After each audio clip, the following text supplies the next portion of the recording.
O PSTU confirmou a candidatura do professor Júlio Flores para o governo do Rio Grande do Sul. Já o cenário da eleição presidencial é o assunto que a gente vai discutir agora com os cientistas políticos Fábio Osterman e Tarson Nunes. Boa noite, sejam bem-vindos. Boa noite. Boa noite. Você aí de casa pode participar dessa conversa pelo 99588-2374, pelo WhatsApp, apenas mensagem de texto.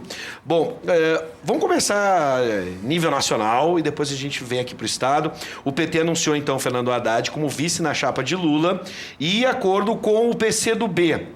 O acerto deve levar Manuela Dávila a vice na chapa após o término dos trâmites na Justiça Eleitoral que vão definir se o ex-presidente pode ou não disputar, o ex-presidente Lula pode ou não disputar as eleições de 2018. Como vocês analisam esse movimento? Parece que a configuração é a seguinte: vice é Manuela, agora a questão é o candidato. Começo com o Tarson. Bom, eu acho que provavelmente todos os sinais indicam que o Poder Judiciário está profundamente engajado no esforço para barrar a candidatura do Lula. Então, eu acredito que, por mais que muita gente possa considerar os processos contra o ex-presidente processos altamente viciados, ou, por outro lado, considerar que outros políticos com situações muito parecidas com a dele estão totalmente liberados para concorrer às eleições, o fato é que dificilmente o presidente Lula vai ser candidato. Acontece que já tem várias pesquisas, a XP Investimentos esses dias fez uma pesquisa onde mostra que o candidato Haddad, quando entra com o seu nome sozinho, ele tem 2%, e ao ser associado ao nome do presidente Lula, ele já fica com quase 20%. Ou seja, o poder de transferência de votos do Lula é muito grande. E o que eu acho mais interessante de tudo, a gente já participou de vários debates aqui desde 2013 para cá, é que tudo indica, ainda que seja uma eleição completamente atípica, imprevisível, de muito difícil antecipação, mas os indícios todos são de que a polarização PT e PSDB vai continuar. Muito se falou durante esses anos todos que ia Lava Jato, que os acontecimentos, que não sei o quê, que isso ia revirar a política de pernas para o ar, mas, objetivamente, o que a gente está vendo que tende a acontecer para o próximo período é que as duas candidaturas mais consistentes são uma no âmbito da centro-esquerda e uma no âmbito da centro-direita, Alckmin de um lado, Haddad de outro, e provavelmente isso vai ser o nosso segundo turno. Eu vou chegar lá no PSDB para a gente poder analisar depois se o PSDB ganha força, principalmente com a composição com o centro, né? Mas vamos, para não atropelar, vamos seguir nessa análise na estratégia agora do PT.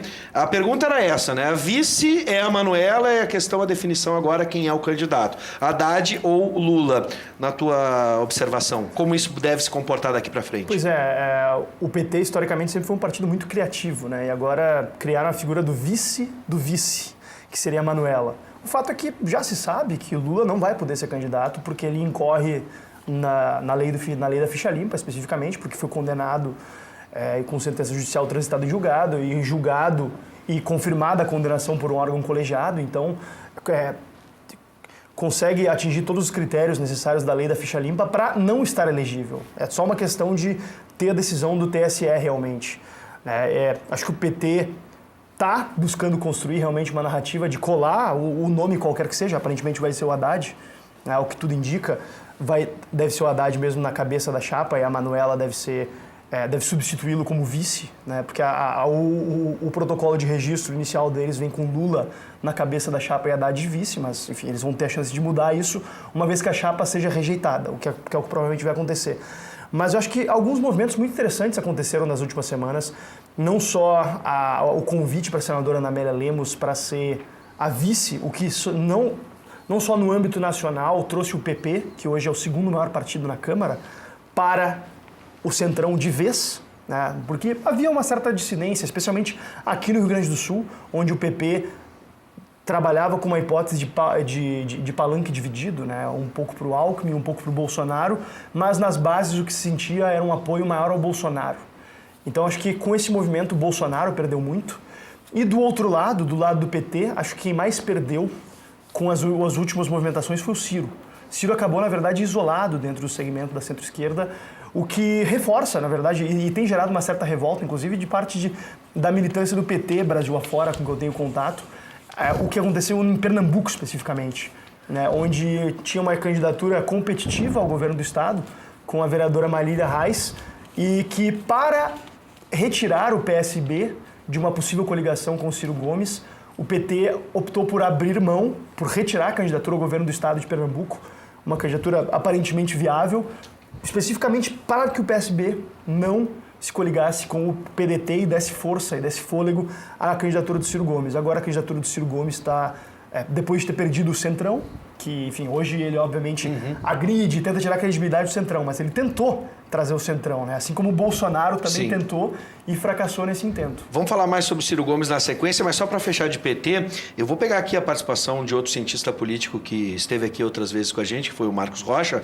e a gente sempre tentando entender qual a estratégia do PT nesse caso, com Lula ainda como pré-candidato, mas com essa provável impossibilidade na candidatura. A estratégia do PT insistir em Lula decidida em convenção no partido no último sábado é mais racional do que parece, é uma estratégia política pensando na candidatura, pensando aí, é uma visão do Marcos Rocha que vocês podem analisar, fortalecendo o partido, a legenda do partido, né? Como vocês encaram essa estratégia? Se Lula não pode, vem Haddad, isso é muito mais do que a candidatura, é pensar no partido também, de certa forma? Não, eu acho que mais do que isso, tem um componente importante, isso é manifestado explicitamente pelo próprio Lula e por setores dirigentes do partido, também de denunciar muito objetivamente. A candidatura do Lula não só ela reforça o partido e transfere votos para o próximo candidato, qual seja ele,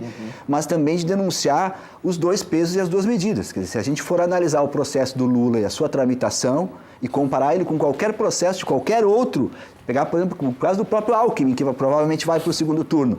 O Alckmin tem várias denúncias muito bem fundamentadas sobre a merenda em São Paulo, sobre o Rodoanel, testemunhos, malas de dinheiro. Quer dizer, a quantidade de denúncias acerca do Alckmin que existem são tantas ou maiores quanto as que tem sobre o Lula. Muito mais consistentes, inclusive do meu ponto de vista. Tem dinheiro, tem depoimentos, tem indícios concretos de crimes, só que os casos do Alckmin não só ou não são julgados, ou vão para a Justiça Eleitoral, onde no máximo vai entrar numa acusação de caixa 2 e provavelmente vai prescrever, como tem prescrito as do Aécio, as do Padilha, ou seja, a justiça brasileira, ela tem dois pesos, duas medidas. Ela é rápida quando se trata de um candidato de esquerda e ela é absolutamente leniente quando são candidatos de direita.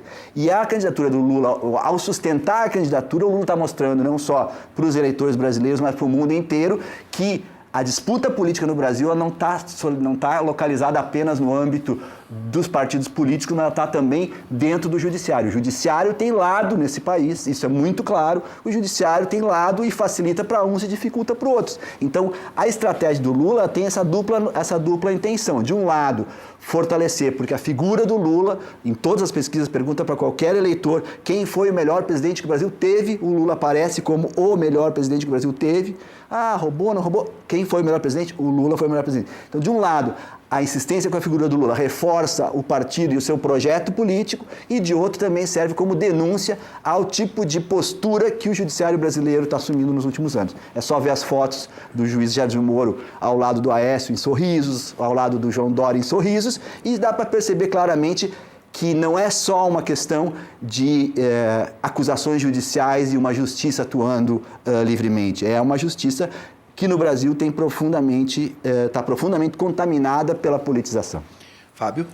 Eu acho curioso que o argumento acabe sendo que a justiça foi célere demais no caso do Lula. Não, ela foi lenta demais no caso dos outros. Poxa, mas então Lula é culpado. Então Lula foi julgado, Lula teve direito à ampla defesa, Lula, como tu bem disseste, várias testemunhas de defesa foram proibidas, enfim, várias testemunhas não foram aceitas, vários indícios. Rolaram dezenas de testemunhas. O fato é que os outros fazem a mesma coisa. Então vamos fazer o raciocínio inverso. O que a justiça faz com os casos do PSDB? O devido processo legal foi absolutamente seguido. Eu não sou do PSDB, não tenho a menor não estou dizendo que é do PSDB. Mas eu acho que tu cometeste aqui alguns equívocos, até técnicos. No caso do Alckmin, não existe nenhuma denúncia do Ministério Público que bem seja a abertura de um processo. Existem indícios em inquéritos. Eu acho que é um pouco exagerado, talvez, enfim, demonstre um certo viés, enfim, que todos nós temos, mas talvez o teu viés esteja sendo um pouco mais forte pelas paixões partidárias que envolvem o Lula, que é uma figura que mobiliza grandes paixões, né? Se tornou um mito e agora mesmo encarcerado segue comandando um partido político, né? Uma situação incrível. E isso só reforça, na verdade, esses movimentos só reforçam a perspectiva hegemonista do PT, que quer ser o único agente realmente de impacto na esquerda brasileira. Acho que o PT vai sofrer um grande baque nessa eleição, assim como sofreu na eleição de Porto Alegre, e vai sofrer também no governo do Estado, me parece, justamente por essa insistência em não entender que houve equívocos gravíssimos cometidos nos governos Lula e Dilma. Houve equívocos cometidos, inclusive com a leniência em relação à corrupção que infesta o partido. Praticamente todos os ex-tesoureiros do partido estão presos. Isso não é algo que pode ser normalizado, que pode ser tratado como algo comum. Acho que falta essa autocrítica ao PT e isso muito provavelmente vai limitar suas pretensões eleitorais. Assim como em 2016 insistiram em lançar Raul Ponte, que fez uma campanha basicamente batendo na tecla de golpe, golpe, golpe, quando a população brasileira sabe que não houve golpe nenhum. O único golpe, na verdade, o golpe de verdade, foi terem mantido os direitos políticos da Dilma em flagrante contrariedade ao que estabelece a Constituição. Isso é golpe. Pegar e, em cima do lance, mudar as regras do jogo. Inclusive, a Dilma não deveria nem poder ser candidata em Minas Gerais, que aparentemente vai ser candidata em coligação com o PMDB. Né? Vejam que fato curioso, né? Que golpe curioso esse em que a suposta golpeada se abraça aos supostos golpistas na eleição exatamente seguinte àquela que, enfim, coincidiu com a sua queda. Bom, vamos falar de Ciro Gomes agora. Com um tom de desabafo, o candidato do PDT à sucessão presidencial, Ciro Gomes, criticou nesta segunda-feira o PT e o PSDB e acusou as estruturas políticas tradicionais de darem rasteira e abre aspas, rasteira e abre aspas, punhaladas nas costas. Em contrapartida, anunciou então Cátia Abreu como vice. Que potencial ainda tem a candidatura de Ciro Gomes?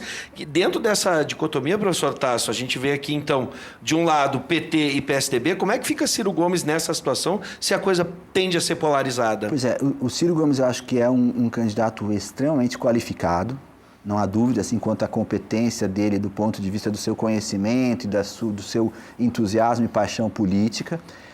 O problema é que o Ciro ele nunca foi um sujeito capaz de agregar em torno dele. O próprio fato de ele ter passado a vida inteira do PP ao PSDB, ao PPS, ao PDT, passou por 9 partidos nos últimos tempos e sempre teve uma postura muito personalista, muito centrada na figura dele.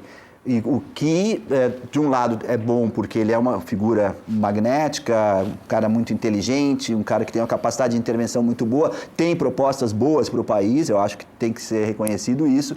O problema é que ele ficou justamente espremido dentro dessa polarização, que é a polarização tradicional da sociedade brasileira, entre um projeto de centro-direita, liberal-conservador, privatista, alinhado aos Estados Unidos, e um projeto de centro-esquerda mais nacionalista, mais buscando construir um projeto de país, uma política externa independente e mais políticas sociais. Eu acho que esses são 2 polos constitutivos do cenário político brasileiro. E o fato do Ciro ter ficado no meio do caminho entre um lado e outro, porque ele, ao mesmo tempo que é um candidato de esquerda, ele sinalizava para o Centrão. Ao mesmo tempo que ele sinalizava para o Centrão, ele falava mal da reforma da Previdência e da reforma trabalhista. Então, o Ciro acabou com um discurso muito ambíguo, e justamente por ele não escolher um lado, ele não conseguiu. Se ele tivesse, por exemplo, adotado uma postura mais nitidamente de esquerda e se aberto para as sinalizações que os demais partidos de esquerda estavam fazendo para ele, o PCdoB, por exemplo, defendia abertamente que se apoiasse o Ciro Gomes em algum momento,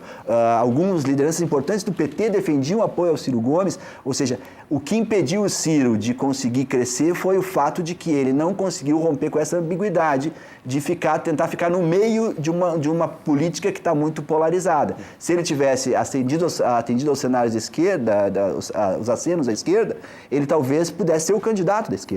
Sim. A direita ele não conseguia ocupar porque o espaço já estava ocupado pelo Alckmin e pelo Bolsonaro. Então, acho que o Ciro foi, sobretudo, vítima da sua própria estratégia. Nesse caso, Fábio? O Ciro ele acabou sendo isolado em um processo até, de certa maneira, esperado. Né? Ele por ser, como disse o Tarsson, uma personalidade magnética, ele entrou em conflito com outras personalidades magnéticas e ele, obviamente, não quis pedir a bênção do Lula. Ele, inclusive, não era uma das lideranças políticas que estava no dia da prisão do Lula. Isso deixou claro também um certo afastamento, ainda que tivesse militância do PDT lá presente, o Ciro não estava lá. Isso certamente pesou na relação entre ele e as lideranças do PT, que já não eram das melhores, inclusive chegou a trocar farpas públicas com a presidente do PT, senadora Gleisi Hoffmann. Então foi relativamente esperado até, dado o fato de que o PDT também é um partido, é quase um PMDB à esquerda, no sentido de que é um partido muito plural, talvez plural até demais para ser um partido ideológico.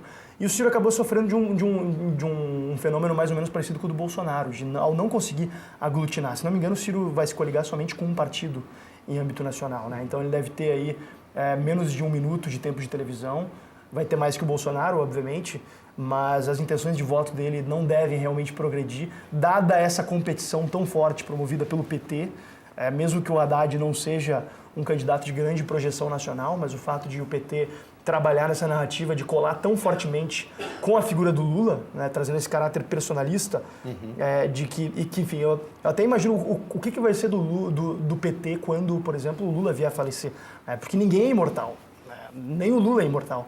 Então, vai ser curioso como é que o PT vai conseguir sobreviver no pós-Lula, ou como vai conseguir sobreviver após a eleição, que possivelmente o PT deve sofrer mais uma derrota nessa eleição, como vai sobreviver com o Lula permanecendo mais tempo na cadeia e tendo sua imagem e seu legado cada vez mais esquecidos pela população brasileira. Bom, eu vou inverter agora, vou começar com o Fábio, depois do Tarson. Na sexta-feira, a Ana Amélia aceitou, então, a senadora Ana Amélia aceitou compor a chapa de candidato pelo PSDB com o Geraldo Alckmin. A estratégia dos tucanos é mirar nos eleitores de Bolsonaro com essa composição. Tu disseste no início da conversa que o PP flertava, de certa forma, alguns de seus correligionários com Bolsonaro. Essa é uma estratégia, dá pra gente imaginar assim? Especialmente aqui no Rio Grande do Sul havia uma certa adesão das bases do PP, pelo fato de que havia candidatura ao governo do Estado do deputado Luiz Carlos Reins, mas agora, enfim, houve essa convergência em torno da candidatura do Eduardo Leite, e isso certamente vai tirar espaço do Bolsonaro aqui. Não que o Bolsonaro vai perder seus eleitores. O Rio Grande do Sul é um dos estados onde o Bolsonaro tem maior quantidade de intenções de votos enfim, é o 5º maior colégio eleitoral do Brasil. Então, mas ao se perder a estrutura das bases do PP, que é algo muito precioso, algo que complementaria em boa parte a militância espontânea do Bolsonaro, eu acho que é uma perda considerável para o Bolsonaro e reforça a candidatura do Geraldo Alckmin aqui no Rio Grande do Sul. Especialmente também pelo fato de que a candidatura do Eduardo Leite acaba ganhando uma força adicional, né? Ele que estava ali aparecendo, despontando, mas sempre abaixo do Sartori. É provável que com o início da campanha, especialmente conforme for crescendo o tempo de TV, a candidatura dele possa ascender um pouco mais e acho que ele pode se tornar um dos favoritos, inclusive. Tarson? Então, 2 coisas em relação a esse movimento do PSDB. Primeiro, o que me parece bastante peculiar e interessante é que todo o discurso que se fez contra o governo do PT, contra a corrupção, fisiologismo, etc. e tal, o protagonista principal desse, tanto em número quanto em quantidade de casos de corrupção, foi o tal do Centrão. E o PP, especificamente. E o PP, especificamente. Partido com o maior número de envolvidos na Lava Jato. E vai ser complicado para o Alckmin. O Alckmin já entra na eleição. Por um lado, tem um reforço que é estrutural. A estrutura desses partidos, a quantidade de candidatos em campanha, a máquina partidária e estatal vai funcionar pesadamente. Isso favorece o Alckmin. Por outro lado, fica muito difícil do Alckmin conseguir fazer o seu discurso, que é um discurso tentar, ao mesmo tempo, defender as bandeiras conservadoras e se distanciar do governo Temer. O único motivo pelo qual eu vejo que se mantém a candidatura do Meirelles, ela existe por um único e exclusivo motivo de evitar que o Alckmin fique como portador da herança maldita do Temer. Temer é um presidente apoiado por menos de 7% dos eleitores e se o Alckmin corresse sozinho ou se o PMDB apoiasse o PSDB, ia ter um caminhão de tempo de TV. No entanto, ia grudar uma imagem na outra. E eu acho que é muito difícil que o Alckmin consiga se descolar, porque se de um lado ele pode dizer, não, eu não sou o governo, o candidato do Temer é o Henrique Meirelles, por outro lado, todas as bandeiras que o Alckmin defende são as bandeiras das reformas que o Temer está implementando e que são profundamente rejeitadas pela população. A rejeição à reforma da Previdência é de mais de 70%, da reforma trabalhista é a mesma coisa, ou seja, ainda que o Alckmin faça todo esse esforço para se distanciar, ele é o portador do projeto do que está sendo implementado no país nos últimos 2 anos. E isso vai ser um peso muito grande contra ele. Então eu temo, ou pelo menos me parece, que ainda que ele ganhe muito em tempo de TV, a gente tem que considerar 2 coisas. Primeiro, a campanha de TV vai ser muito mais curta do que foi nos outros anos. E, de outro lado, também, a rejeição da população à política, de modo geral, vai fazer com que caia muito a audiência dos programas eleitorais. Eu quero deixar esse número sobre o engajamento ou não das pessoas com a política para o final, se der tempo. Mas, essa pergunta aqui é interessante porque a gente vê alguns movimentos importantíssimos. E não é porque hoje o presidente da República é um vice-presidente, eleito como vice-presidente. Como é que vocês enxergam, por exemplo, os vices escolhidos estão atraindo novos votos aos candidatos? A gente está vendo, então, um movimento de 3 mulheres compondo essas 3 principais chapas que a gente imagina, pelo menos as pesquisas mostram isso. Por outro lado, a gente tem ali Germano Rigotto aparecendo, né, junto com o MDB. O que dá para a gente imaginar na questão dos vices, que teve a rusga do Bolsonaro, se ia botar ou não, né, a Janaína, enfim. Como é que vocês estão vendo esse movimento? Parece que o vice-presidente está ganhando uma importância muito grande ao longo do tempo aqui. O que é ótimo, né? Porque isso tira argumentos como o que a gente ouviu ao longo do processo de impeachment, ou mesmo ao longo dos últimos 2 anos de governo Temer, as pessoas dizendo: eu não votei no Temer. Olha, sempre quando se vota em um presidente, se vota no seu vice, alianças, né? Se está ali, quando quem digitou 13 viu toda a coligação e especialmente viu a foto do Temer no primeiro e no segundo turno, ali no cantinho da foto, no cantinho da tela. Então, eu acho que é importante esse movimento de entender que a participação do vice é importante, não só na composição das alianças, na garantia de palanques Brasil afora, mas também numa eventual vacância do poder. Sim. Então, quando se vota, tem que se prestar atenção. Acho ótimo esse movimento de valorização dos vices, e acho que a gente tem algumas figuras que podem angariar mais votos, né? Eu achei interessante também a vinda do Eduardo Jorge para compor como vice da Marina Silva. O Germano Rigotto foi até uma surpresa, de certa maneira, como vice do Meirelles, o que talvez fale, de certa maneira, um pouco sobre as pretensões da chapa Meirelles, como o Tarson falou. Tarson? Eu acho que assim, tem 2 coisas nessa questão dos vices. Primeiro, eu acho que indica um dado que todas as pesquisas estão mostrando com muita intensidade, que é o poder da importância das mulheres na política. As mulheres cada vez mais querem votar em mulheres, as mulheres estão assumindo um protagonismo cada vez maior. E eu acho que as 2 escolhas dos principais vices são bem sintomáticas. Quer dizer, a Ana Amélia de um lado, a Manuela do outro. A Manuela, uma jovem, dinâmica, que atua muito bem nas redes sociais. Eu acho que é a representação das novas mulheres, lute como uma garota, uma feminista engajada. E do outro lado, a Ana Amélia, que também é mulher, mas tem um perfil muito mais conservador, ligada a bandeiras conservadoras. Ela guarda esse valor de ser mulher, mas representa muito os valores bastante conservadores da sociedade. Eu acho que, para quem vai escolher, eu acho que os vices são uma boa indicação de quem tem o melhor vice.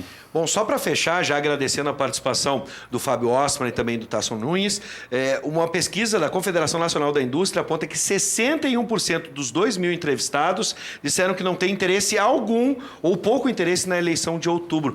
Fica essa questão aqui para um próximo encontro, onde a gente pode debater esse engajamento ou não do povo durante a campanha. Calma que a campanha ainda nem começou. Muito obrigado pela presença, sejam sempre bem-vindos. Sempre um prazer estar aqui. Obrigado, um prazer. E se engajem, se interessem pela eleição, porque ela decide o futuro do nosso país.